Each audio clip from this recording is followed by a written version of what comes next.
मालूक नागर जी। सब बहुत बहुत धन्यवाद, आपने बोलने का मौका मिला। सारे लोग बहुत डिटेल में चर्चा कर रहे हैं, कांग्रेस भी बहुत डिटेल में चर्चा करी और आधीर रंजन जी हमारे कांग्रेस के नेता बैठे हैं। इन्होंने कहा कि बीजेपी चुनाव आने वाले हैं, इसलिए इस संविधान संशोधन बिल को लेके आई है।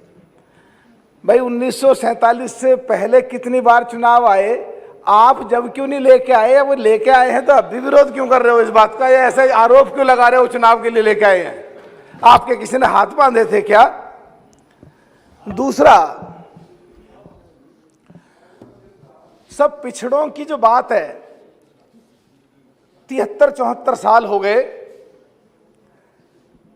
आजादी के बाद, कांग्रेस हमेशा इनकी वोट लेती रही और देने के नाम पे कभी कुछ नहीं करा।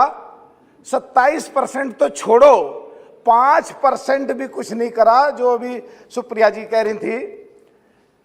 54% पिछड़ों की संख्या है, और जब इनको देने की बात आती है, चाहे विधायक के टिकट की बात हो, चाहे एमपी के टिकट की बात हो, चाहे सरकारियों में नौकरी की बात हो, चाहे कहीं पे प्राइवेट नौकरियों की बात हो, सरकारी इंस्टीट्यूशंस में एडमिशन की बात हो, प्राइवेट इंस्टीट्यूशंस में एडमिशन की बात हो, 4-5% पे ही इनको जाके समेट दिया जाता था। और इतना जोरदार तरीके से विरोध शायद नहीं हुआ, और कांग्रेस आराम से मजे लेकर के सरकार इनकी वोट लेती रही और इनको दिया कुछ नहीं। आज पता नहीं इनको क्या हो रहा है, अगर कुछ मिल रहा है आज पिछड़ों को, और आज भी इसका समर्थन तो कर रहे हैं, पर कंडीशनल कर रहे हैं कि कर तो रहे हैं, पर इसलिए कर रहे हैं कि तुम चुनाव की वजह से कर रहे हो। अरे अब तो 74 साल बाद अब तो थोड़े बहुत मजे ले लेने दो, तुमने बहुत मजे लिए हैं यारो।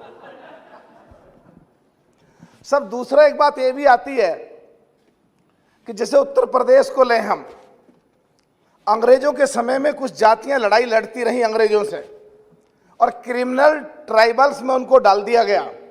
और जब देश आजाद हुआ, आजाद के बाद 52 में उनको बाहर निकाला, या नया कानून लाके क्रिमिनल ट्राइबल से उनको बाहर निकाला।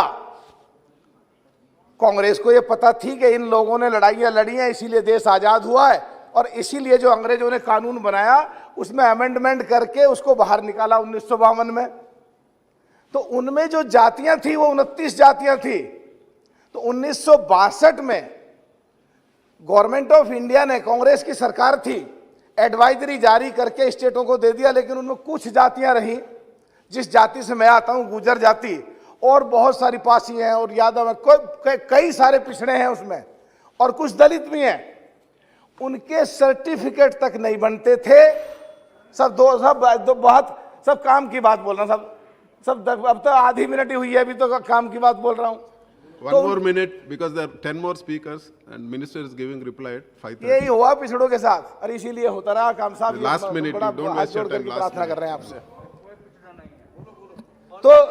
तो ये कांग्रेस को पता था, उसमें लड़ाइयां लड़ते रही। विमुख जातियों में 29 जातियां हैं, और आदरणीय नरेंद्र मोदी जी की सरकार ने 2015 में इदाते कमीशन बनाया ताकि उनको न्याय मिल सके और उनके भी सर्टिफिकेट बन सकें, और उसकी पूरी कमीशन ने रिपोर्ट सबमिट कर दी है, और 2018 में रिपोर्ट सबमिट कर दी है। और मुझे उम्मीद है कि बहुत जल्दी वो संसद के पटल पे आएगा, और उनको 29 जातियों में, जिसमें गुर्जर भी हैं और बहुत सारी जातियां, न्याय मिलेगा, और उनको भी सर्टिफिकेट मिलने शुरू हो जाएंगे। सब एक बात क्या खत्म कर रहा हूं बस फिर, जैसे राजस्थान में, हरियाणा में जाट है, आंदोलन कर रहे हैं, उनको भी आरक्षण मिलना चाहिए। महाराष्ट्र में मराठों को मिलना चाहिए।